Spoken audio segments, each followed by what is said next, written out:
"Can you stay here tonight?" The Legacy Ranch had a way of waking before the sun, long before the horses stirred, or the wind whispered across the dry grass. Elijah Vance was already up, boots laced, flashlight clipped to his belt, making his first round along the perimeter fence. His name, Elijah Vance, carried the weight of generations, but in Harmony Creek, his role as a single black father, a security guard, was what truly defined him. Trusted to keep the Legacy safe through the long nights when everyone else slept. He worked for a sprawling ranch on the edge of a quiet, rural town where the land stretched wide and secrets traveled faster than truth. His life was simple, deliberate, a fortress built on routine. Mornings started with coffee strong enough to bite back and ended with checking on his young son, Marcus, before bed, making sure homework was done and prayers were said. No chaos, no surprises. He preferred it that way. The town knew him as reliable, quiet, the kind of man who nodded politely at church and kept to himself after service. Sundays were routine. He sat near the back pew, Marcus beside him, listening more than speaking. People whispered sometimes, not unkindly, just curious. A widower raising a child alone. A man who worked nights instead of chasing promotions. He didn't correct them. He had learned that explaining your life rarely changed people's opinions, especially when those opinions were already etched in the quiet traditions of Harmony Creek. His focus stayed narrow: work hard, raise his son right, stay out of trouble. That was the code he lived by, a silent testament to his dignity, especially in a town where everyone watched everyone else. Sarah Hayes arrived one early spring morning, her moving truck kicking dust into the air as it pulled into the small house near the ranch's outer road. She was white, early 30s, with a tired grace about her, like someone who had been strong for too long. Without rest, she wore black more often than not in those first weeks, even when the sun climbed high. Harmony Creek learned quickly why. Her husband had died suddenly. No long illness, no warning. One moment alive, the next gone. She had followed the land here because it was his dream, a quieter place, a fresh start. Now she stood in it alone, carrying grief like something fragile and heavy at the same time. A silent scream in a town that valued composure. They noticed each other, the way neighbors often do, not through conversation at first, but through patterns. Elijah saw her lights stay on late into the night during his patrols, saw her sit on the porch some evenings, staring at the fields as if waiting for something to return. Sarah noticed him walking the fence line, steady and unhurried, the ranch radio crackling softly at his shoulder. They exchanged polite nods at first. Nothing more. In a town like Harmony Creek, too much friendliness to soon invited speculation, and both of them were already under quiet scrutiny. Him as the single black father, her as the grieving white widow. The church played its role as it always did. Women brought casseroles to her door, standing just long enough to assess her sadness before whispering prayers. Men shook her hand firmly, offering condolences mixed with advice. Lean on the Lord, time heals. Family members visited from out of town, filling her small house with voices and expectations. Some stayed too long, some left too quickly. What lingered was the silence afterward, the kind that pressed in at night when memories got loud. From his house across the way, Elijah sometimes paused during patrol and looked toward her place, not out of curiosity, but concern. He knew that silence.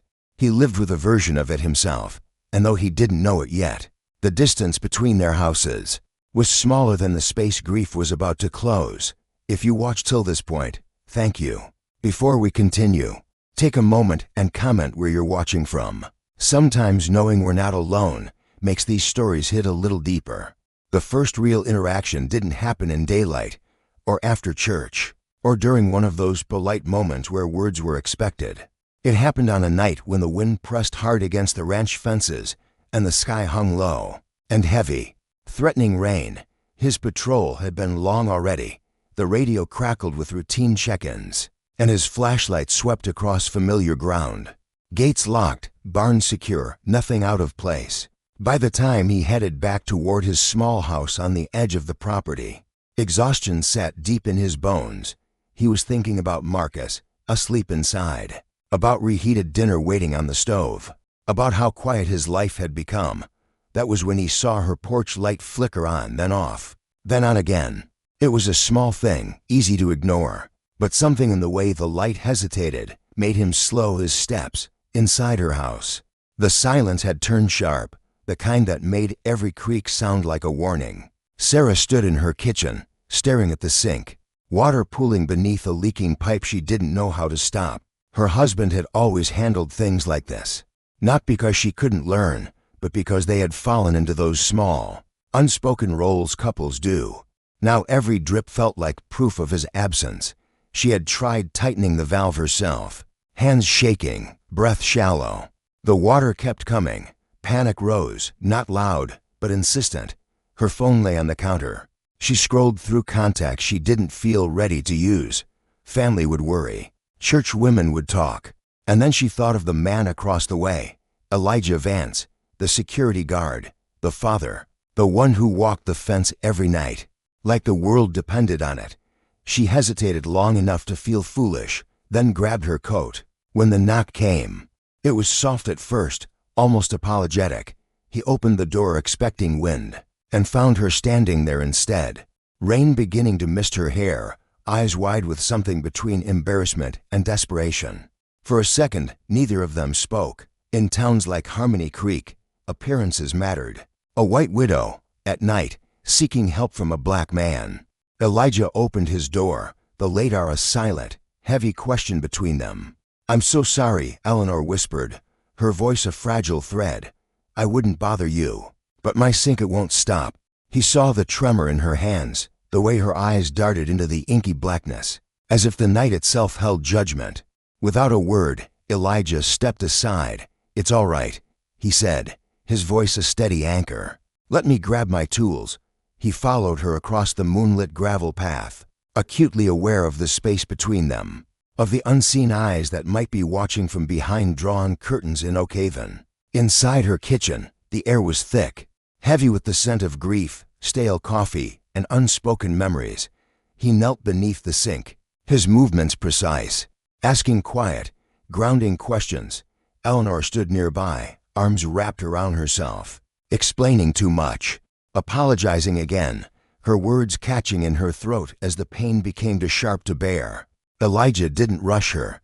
He didn't try to fill the silence. His hands, calloused by years of quiet labor and responsibility, worked with practiced patience. When the gushing finally ceased, Eleanor let out a breath she hadn't realized she was holding. She insisted on offering him something, tea, coffee, anything. He gently declined, glancing at the clock. His son, young and full of dreams, would be stirring soon. But before he left, Eleanor spoke again, her voice barely a whisper. "Thank you," she said, her gaze meeting his. "I didn't know how hard it would be, not having someone to call." Elijah held her gaze for a beat, long enough for her to feel truly seen, truly heard. In a town that often looked away, "You don't have to carry everything alone," he said.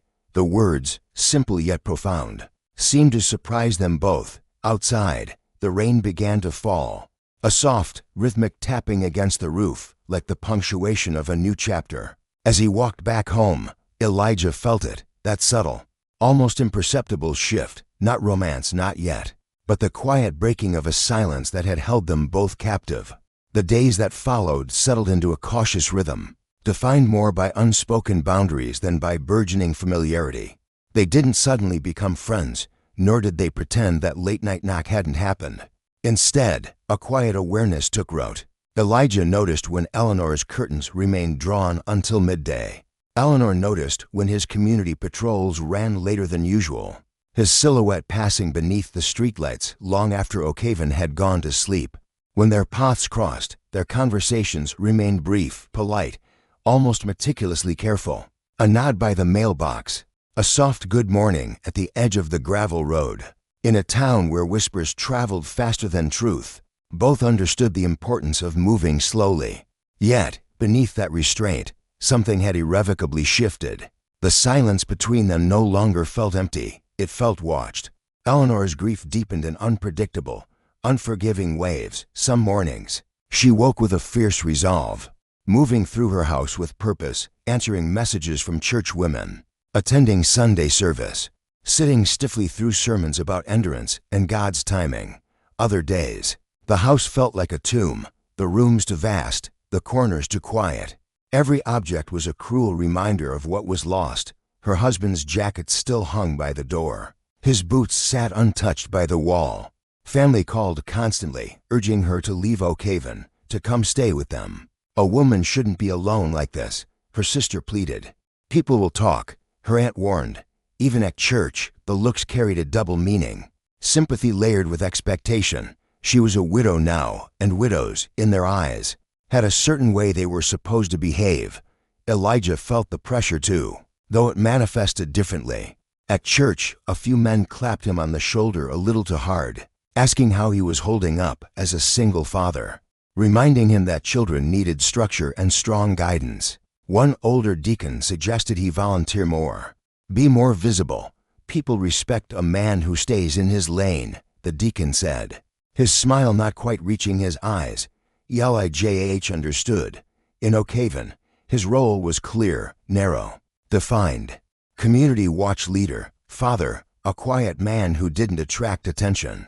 Being seen too often near a grieving white woman, however innocent, could twist kindness into suspicion, understanding into scandal. He had lived long enough to know how quickly narratives could form without his permission. It was a week later when the call came, not a knock this time, but a message, sent just after midnight. Elijah had finished his patrol, sitting at the kitchen table, reviewing his son's homework for the morning. When his phone buzzed, the message was short, almost hesitant. I'm sorry to bother you again. I can't sleep. The house feels too quiet.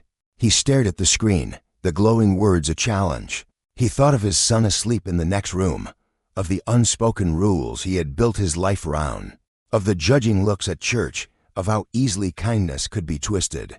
But he also thought of that night, Eleanor standing in his doorway, rain-kissed hair, holding herself together by sheer will. He replied simply, I'm awake. Do you need me to come over? The pause before her response felt heavy, charged. Then, would you mind just sitting for a bit? I don't want to be alone. He arrived with a quiet dignity, distance in his posture, intention in his steps. He stayed near the doorway at first, careful not to cross lines that didn't need crossing. They sat at opposite ends of the living room, the only light coming from a small lamp Eleanor hadn't turned off since her husband's death. She talked, not in a rush, but in fragments, about the night she lost him, about the haunting sounds the house made afterward, about the creeping fear when the lights went out. He listened, not just with his ears, but with the deep, quiet wisdom forged in a lifetime of navigating unspoken rules and unjust gazes. No interruption, no easy solutions, just a profound, steady presence. When Lena's voice cracked, a raw wound laid bare, he didn't rush to fix it. When her tears finally fell, he let the silence, heavy and sacred, hold them both. Time dissolved, a forgotten luxury, until she looked up, her eyes shadowed. I don't think I can face the night alone, she whispered, a plea that hung in the air, thick with implication, with the weight of a town that watched. Elijah thought of young Caleb, his son, sleeping soundly at home. He knew the cost of staying, the whispers that would follow, and the deeper cost of leaving her to despair. He stayed, not in her bedroom, not close enough to invite the cruelest of judgments, but by the window, a silent sentinel. From there, he could see the porch light, a defiant beacon against the encroaching darkness of Harmony Grove. The small house, usually a tomb of grief, now felt occupied, a fragile warmth against the cold world. Lena's breathing deepened, finding a rhythm she hadn't known in months. When morning finally bled across the sky, it brought more than light. It brought the stark, unyielding consequence of their shared humanity. Elijah slipped out before dawn, a ghost in the pre-light, but Harmony Grove had eyes everywhere, a collective consciousness that sensed every tremor in its rigid order. As the church bells tolled that Sunday, their resonant peals would carry not just hymns, but the first notes of a storm gathering around them both. The morning light didn't erase what had happened, it sharpened it, casting long, unforgiving shadows. When Elijah stepped back into his own small home, just before sunrise, the air felt heavier, charged with an unspoken tension.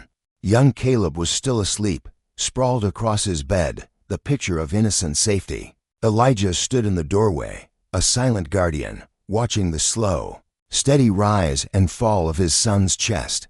He grounded himself in that sight. Nothing improper had transpired, nothing reckless, and yet, he knew, in Harmony Grove, intention rarely mattered more than perception. In towns like this, proof was a formality. Suggestion, fueled by prejudice, was all it took. By the time his coffee brewed, bitter and strong, his mind was already racing, to the church, to his work, to the sideways glances, the knowing nods. The dots would be connected, not by truth, but by the insidious lines of racial expectation and small-town gossip. Lena woke later, the house bathed in a pale, almost ethereal light. For a fleeting moment, a strange, unfamiliar calm settled in her chest. For the first time since her husband's passing, the night had not been a battle against panic, against the suffocating grip of loneliness. Then memory returned, slow and insistent, the chair by the window, his quiet, unwavering presence, the way he had stayed, asking for nothing in return. Gratitude surged, a powerful, unexpected current, but fear, cold and sharp, followed close behind. Her phone buzzed, a relentless chorus of unanswered messages. Her sister's text, stark and urgent, "Be careful, Lena."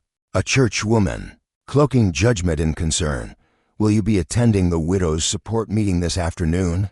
And then her mother's message, a single, chilling line. "People are talking. Protect yourself." She hadn't told anyone about the night. She hadn't needed to. Harmony Grove seemed to sense things before they were even spoken, especially when racial lines were perceived to be crossed. At the lumber mill, where Elijah worked the heavy machinery, the air felt different too. Not the familiar scent of sawdust and pine, but a subtle shift in the human atmosphere. A co-worker, usually jovial, lingered longer during the morning briefing, his questions about Elijah's night patrol to casual, to probing. Another, his smile sharp as a saw blade, joked about keeping an eye on everything. Elijah answered carefully, giving nothing away, his gaze steady. Still, he felt it, the shift in tone, the subtle narrowing of space, the invisible walls closing in. By lunchtime, Mr. Abernathy, the mill foreman, a man whose family had owned the land for generations, pulled him aside. "Elijah," he said, his voice low, a warning disguised as advice, "you're a good man. But Harmony Grove, it has eyes. Folks expect a certain order." Elijah nodded, swallowing the familiar, bitter taste of frustration. Order, he knew, often meant knowing when to step back, when to shrink, even when stepping forward was the only path to dignity. Church that Sunday felt heavier than usual, the stained glass windows casting somber, fractured light. Lena arrived alone, dressed modestly, taking her usual pew. Elijah came later, his hand firmly holding young Caleb's, sliding into the back row, a silent defiance in his posture. They did not look at each other, not because they didn't want to, but because restraint, a painful, necessary armor, had become their only defense. The sermon, delivered by Pastor Davies, was about boundaries, about resisting temptation, about appearances and testimony. Every word landed too close to home, a thinly veiled condemnation. When the service ended, Lena was immediately surrounded. Women, their faces a mask of concern, offered prayers that felt like inspections, questions wrapped in judgment. "Are you managing on your own, dear? You know you should lean on the church." One woman leaned closer, her whisper a venomous hiss, "Be careful who you trust right now." Across the room, Elijah watched men shake the pastor's hand, their eyes flicking towards him, then quickly away. The weight of their collective gaze was a physical burden. He left quickly, young Caleb tugging at his hand, blissfully unaware of the silent battle raging around his father.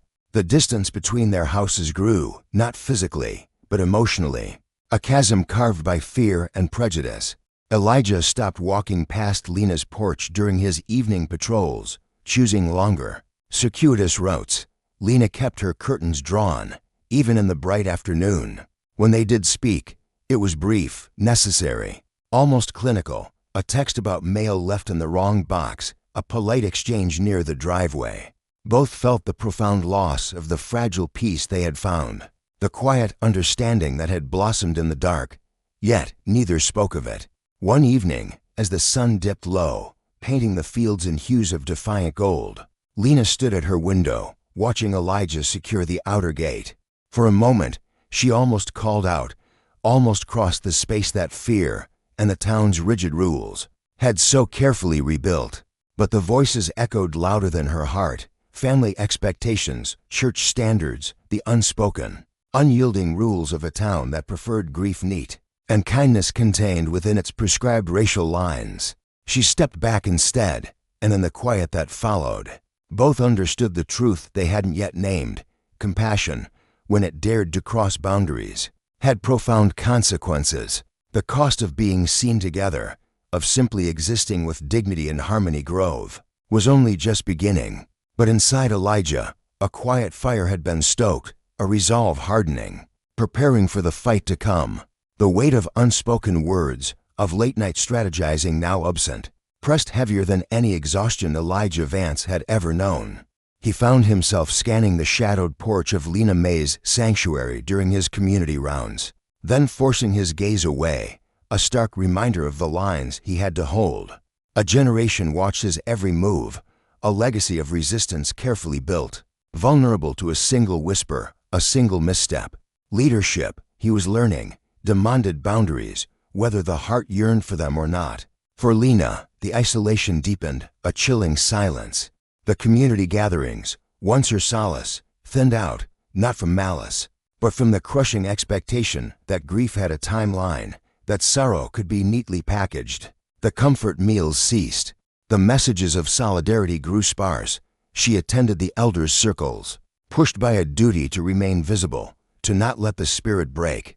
Sitting amongst stories of resilience, of battles won and lost, her own raw grief felt vast, too untamed to fit their measured narratives. At home, she baked when the silence roared, filling her small house in freedom's reach with the scent of heritage, a warmth that faded too quickly. She left loaves on the doorsteps of struggling families, dropped pies at the homes of the weary, a silent offering, trying to sustain her community without inviting the scrutiny that could unravel them all. Yet, the quiet persisted, a heavy shroud. The one presence that had anchored her, the man who had stood by without question, remained just out of reach, a beacon in the storm. But freedom's reach, a district forged in struggle, did not forget. Whispers, insidious and sharp, found corners to gather in the community center. In the hushed aisles of the AME church, near the school gates, nothing was ever said outright, but the implications hung thick, a suffocating fog. A city council aide, known for his ties to developers, mentioned seeing Elijah near her home late one night. Someone else questioned why Lena hadn't moved away, back to her family like a sensible woman, abandoning the fight. Elijah felt it when conversations stalled as he approached, a sudden chill. Lena felt it in the way. Smiles tightened when she entered a room. No accusation needed to be voiced. The damage lived in the suggestion, the insidious doubt planted. Even her own family, burdened by generations of struggle, added to the weight, calling more often, pressing harder. You need to think about how this looks, Lena. People will assume things. Your husband's legacy deserves respect. She wanted to scream that dignity didn't erase the need for human connection, for comfort. Instead, she said nothing. One evening, after a long, weary patrol through the district, Elijah found something unexpected on his porch. A small paper bag, tied with twine. Inside, a loaf of bread, still warm, the scent of home, of resilience, familiar and grounding. No note, no explanation. He stood there, longer than necessary, letting the quiet moment settle. A balm to his weary soul. She had found a way to reach out, a lifeline, without crossing the invisible lines drawn around them by a watchful, often hostile, world. He understood the message in its quiet simplicity. I remember. I'm grateful. I'm still here. That night, after his son was asleep, he brewed coffee and sat at the kitchen table, staring at the loaf, feeling the ache of restraint, the burden of his role. He yearned to knock on her door, to tell her she didn't have to retreat so completely, that their shared fight needed her light. But he didn't. Wanting and doing were different things now, especially for a leader. Days later, she found a small bag on her porch in return. Coffee beans, wrapped carefully. A blend she had once mentioned liking. During one of their early, hopeful conversations, again, no note, no trace of presence. Just the silent reminder that kindness, true solidarity, could exist without being seen, a defiant act. These exchanges continued, quiet and deliberate. Bread, coffee, a small bouquet of wild flowers left carefully by her steps. Each gesture small enough to avoid the hungry gaze of gossip, yet meaningful enough to ease the ache of distance, to bridge the chasm of expectation. They spoke less, but understood more, and in the fragile balance between caution and care, something steady began to form, not romance, not yet, but a trust forged in fire, that survived scrutiny, a quiet pact. The city might watch, the whispers might swirl, but in the sacred space between kindness and rumor, they found a way to hold on without letting go. Freedom's reach, in its own resilient way, began to shift, not because the wounds were healed, but because attention, like a restless spirit, moved on. New battles surfaced, another family faced eviction, a new sermon series ignited hope. The pressure didn't vanish, but it loosened, just enough to let them breathe. Elijah noticed it first during his patrols, when the city officials stopped lingering near the end of his shifts, when conversations returned to the weather and community projects. Instead of half-formed questions about his alliances, he still kept his distance, still measured his steps carefully, but the tension no longer sat like a stone in his chest. Every waking moment, healing, he realized, often came disguised as fatigue lifting. Rather than joy riving, Lena's healing looked different, profound. It came in small acts of courage she barely noticed at first. Opening the curtains in the morning, letting the defiant sunlight touch the places grief had claimed, sitting on her porch again. Even when neighbors passed by, their glances now softer. She still dressed simply, still carried her loss visibly, but she no longer shrank beneath it. At church, she sang softly one Sunday, surprising herself when her voice, once broken, did not falter. The older women noticed too. Their glances softened, their questions turned gentler, filled with respect. Loss, when allowed to breathe, slowly earned its place, its dignity. Still, there were moments when the house closed in, when memories of injustice and personal sorrow grew louder at night. Those were the nights she brewed tea and thought of the man across the field, wondering how he carried so much weight, so much hope, without complaint. Their first real conversation in weeks happened by accident. A loose section of the community garden fence, a symbol of their collective efforts, had given way during a storm. She found him there one late afternoon. Tightening wire with practiced, weary hands, she stopped at a careful distance, unsure if she was crossing an unspoken line. Simply by standing there, he looked up, surprised, then smiled, not wide, not careless, but warm, a flicker of shared understanding. Fence gave up, he said lightly, his voice a low rumble. She nodded, gesturing toward the leaning post, a metaphor for their community's resilience. My husband always said, fences tell you when they're tired, she replied. Before she could stop herself, the words hung there, fragile, yet powerful. He didn't rush past them. He nodded once, his gaze meeting hers, a profound connection. Some things hold longer than we expect, Lena May, he said, and just like that, the silence between them was broken, replaced by the quiet strength of shared purpose. A new chapter beginning in freedom's reach. The invisible wall between Eleanor Vance and Eli Hayes began to thin. They spoke in hushed tones as he meticulously repaired the old community garden fence, a silent pact against prying eyes. Their words, a fragile bridge, spanned mundane topics, the unpredictable weather, Eleanor's heirloom roses, young Caleb's ambitious science project. A profound comfort settled in the normalcy of their exchange, speaking without the burden of explanation or defense. At one point, Eleanor's voice trembled, apologizing for her retreat, for the fear that had dictated her solitude, for letting fear decide her actions. She whispered. Eli stopped her, his touch gentle, his gaze unwavering. Eleanor, he said, you did what you needed to survive. There's no apology in that. The raw sincerity in his voice resonated deep within her, settling a tremor in her spirit she hadn't realized still lingered. When the last plank was secured, the fence standing strong, neither moved. They simply stood, bathed in the fading light. The late sun cast long, defiant shadows across the community green. The quiet between them, once sharp with unspoken tension, now held a gentle promise. That evening, Eleanor extended an invitation. Not a clandestine meeting, not hidden from view, but simply dinner. She framed the words carefully, acutely aware of the unspoken rules, the watchful eyes of their community. Eli hesitated, his mind racing. He thought of young Caleb, of the whispers that could follow, of the generations of judgment that still lingered in the air. Then, a slow, resolute nod. "I'll bring him," he said. A small decision, yet it carried the weight of a revolution. Dinner was early, windows wide open, every light in Eleanor's home blazing. Her table, laden with food, hummed with soft conversation. Young Caleb's easy laughter, bright and unburdened, anchored the moment in pure innocence. No tension, no pretense, no secrecy, just people sharing space honestly. And in that radical openness, something profound shifted. The silence, once heavy with the burden of restraint, began to heal, not to hurt. The evening they shared dinner did not end with grand promises or declarations. It ended with dishes washed, young Caleb politely thanking Eleanor, and the three of them standing on her porch as dusk settled, painting the historic neighborhood in hues of lavender and gold. Yet, the simplicity of that night carried a weight, far beyond its quiet moments. For Eli, bringing his son into Eleanor's home was a decision rooted in defiant honesty. It declared, without a single word, that he had nothing to hide.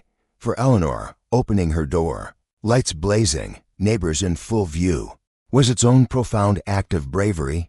By morning, both felt it. The stark line between caution and crippling fear had begun to blur. They would have to decide which force would guide their steps forward. The Freedom Hall Community Center, the following Sunday, felt different. They arrived separately, as was their custom, but this time, their eyes met across the crowded hall. They did not avoid each other's presence. When the final hymn ended, and the community turned to greet one another, Eleanor found herself standing beside Eli near the aisle. Their exchange was brief, respectful, and unmistakably public. A few heads turned, a few brows lifted. Then the moment passed. The sky did not fall. No venomous whispers erupted on the spot. Instead, a woman from the choir, a pillar of the community, smiled at Eleanor, warm and genuine. An older man, a respected elder, nodded at Eli with quiet, knowing approval. The absence of immediate judgment was a profound relief, but also a silent challenge. If they were to move forward, it would be in the open or not at all. The real test, however, came from within. Eleanor's sister, Aunt Beatrice, visited that afternoon. She sat stiffly at the kitchen table, eyes sharp with a concern that bordered on accusation. She spoke carefully at first, about grief, about vulnerability, about how quickly people misunderstood things in a tight-knit community. Then, she said it plainly. "Eleanor, you're being watched," she warned. "And Eli Hayes isn't just anyone. People will talk."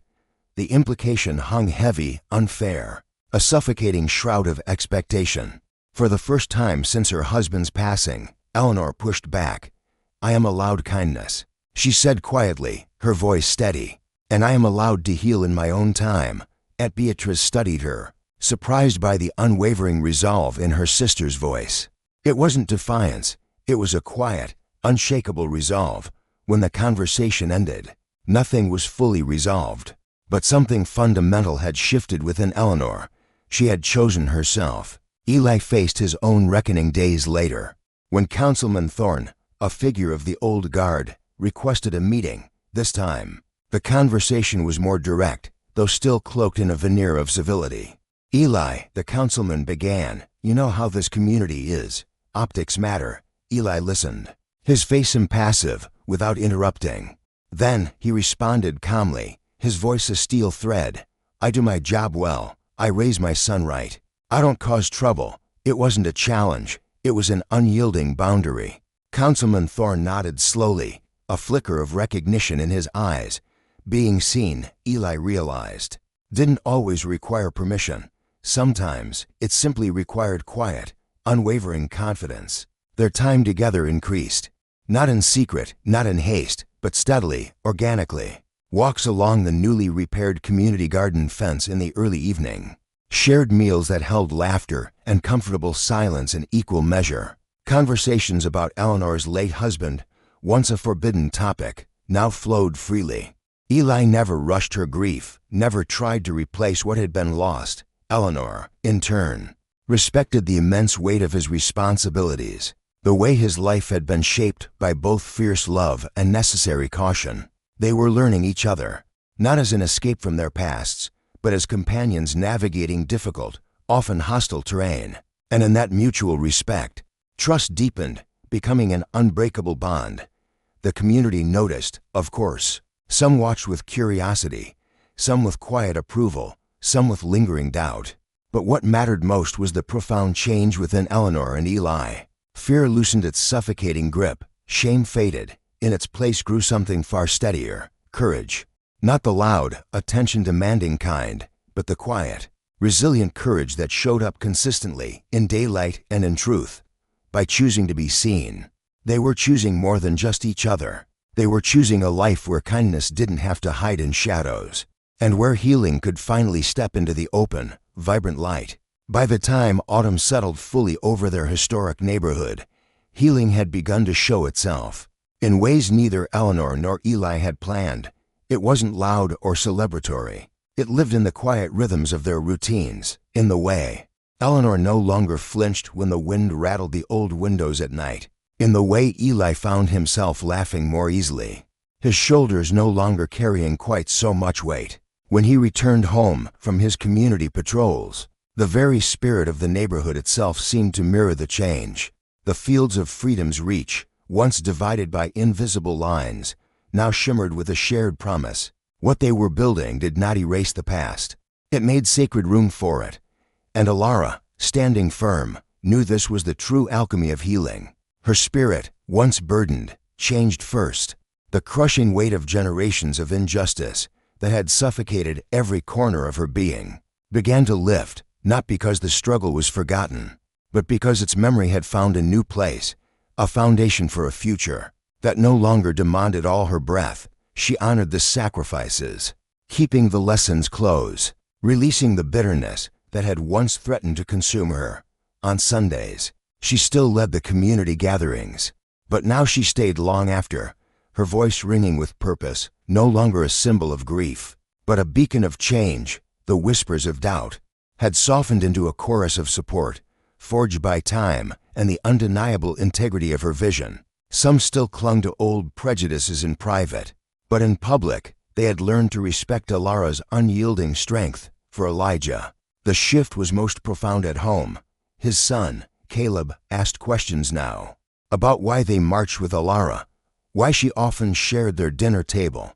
Elijah answered, simply, truthfully, "She fights for what's right, son, for all of us." There was no fear in his voice, no inherited prejudice, just an open heart. Caleb accepted it, as children often do when adults dare to speak the truth. Watching that trust blossom, Elijah understood why he had chosen this path. Living carefully was no longer enough. Living honestly, standing for justice, was everything. They spoke more openly now about the chasm that had divided them, and the bridge they were building. One evening, on Alara's porch, as the sun bled across the horizon, she finally confessed. "I'm afraid sometimes," she admitted, her gaze fixed on the fading light. "Not of you, Elijah, but of the sheer weight of moving forward." He nodded, understanding a depth of burden she couldn't articulate. "Moving forward doesn't mean forgetting the fight," he replied, his voice steady. "It just means you don't walk alone." The words settled between them, a silent pact, not of certainty, but of unwavering solidarity. They weren't rushing toward labels or futures dictated by old expectations. They were letting connection grow at the pace justice demanded. When the first chill of winter touched freedom's reach, the town gathered for a Unity Harvest Festival. No grand pronouncements, just lights strung across the square, and tables laden with food, shared by all. Elara and Elijah arrived together this time, not making a spectacle, but not hiding either. Caleb ran ahead, joining children of every color in laughter. Elara stood beside Elijah, resolute and unashamed. A few watched, a few smiled. Most simply carried on, and in that ordinary, beautiful moment, Elara felt something she hadn't known since before the struggle began: belonging, without having to perform for it. Healing, she realized, didn't ask her to forget the battles fought. It asked her to trust the future they were becoming. Winter arrived, a gentle blanket, as if the land itself understood the need for peace. The first snow fell overnight, soft and silent, covering the old divisions of freedom's reach. Elijah woke early, as always, but this time, a profound calm awaited him. Caleb pressed his face to the window, mesmerized by the pristine white fields, and Elijah found himself smiling, a genuine, effortless joy. Across the way, Elara's porch light glowed faintly, a steady, warm beacon in the dawn. It was a small thing, but it mattered. Life had not returned to what it once was. It had become something new, something quieter, and in that quiet, there was profound peace. Elara spent that morning baking, the scent of fresh bread and cinnamon filling her home. It no longer felt like she was baking to fight the silence of injustice, but to welcome the vibrant presence of a united community. When she stepped outside, bundled against the cold, she paused, taking in the view. The town, the snow, the familiar path now worn smooth between their homes. The memory of injustice still lived within her, but it no longer ruled her. It had softened, reshaped itself into a powerful legacy, rather than paralyzing pain. She knew now that building a new world did not erase the sacrifices made. It honored them. By proving her heart and her community's spirit were still capable of warmth, of growth, of fierce hope. That truth had demanded time, immense courage, and more resilience than she ever imagined. But it had brought her here, standing in a moment that felt whole, a testament to change. The town adjusted, in its own quiet way. People grew accustomed to seeing Elara and Elijah together, sometimes leading a protest, sometimes simply sharing a meal, sometimes existing within the same spaces, their presence a silent, powerful statement. The old prejudices faded, replaced by something less dramatic, more enduring. Genuine familiarity, a shared humanity. Even Elara's elders, once wary, softened, seeing the unwavering resolve in her eyes, the return of laughter to her voice. They might not have understood every step, but they no longer questioned her strength or the righteousness of her cause. Elijah's world transformed too. In his interactions, trust replaced caution. At home, Caleb spoke freely about a future where everyone belonged, where Elara was simply part of their lives. The life Elijah had built, carefully, brick by brick, had made room for justice without collapsing. It had expanded, strengthened. One evening, as the year edged toward its end, they stood together, watching the sun dip behind the fields, the sky painted in the pale, hopeful colors of winter. There was no rush in the moment, no need to define what came next. They spoke, instead of ordinary things, community projects that needed doing, new traditions they wanted to start. The way seasons always seemed to move faster than expected. In the silence between words, there was profound understanding. They had walked through generations of grief, systemic pressure, bitter judgment, and paralyzing fear, without letting any of it harden their resolve. What remained was trust, earned, tested, and quietly, powerfully strong. And so, the story did not end with grand declarations or perfect certainty. It ended with something far better. To communities, to people who had learned that healing does not demand forgetting, and true justice does not require haste. Sometimes, the most revolutionary act is simply staying present, staying kind, staying honest, especially when the world is watching. This is the legacy of freedom's reach. This is the power of us. If this story of unwavering spirit ignited a fire within you, share your light. Tell us, where does your hope burn brightest? Understand this, the pursuit of true justice is never about erasing the past. It is about confronting every wound, honoring every hard-won victory, and weaving those indelible truths into the very fabric of a future where all can truly rise.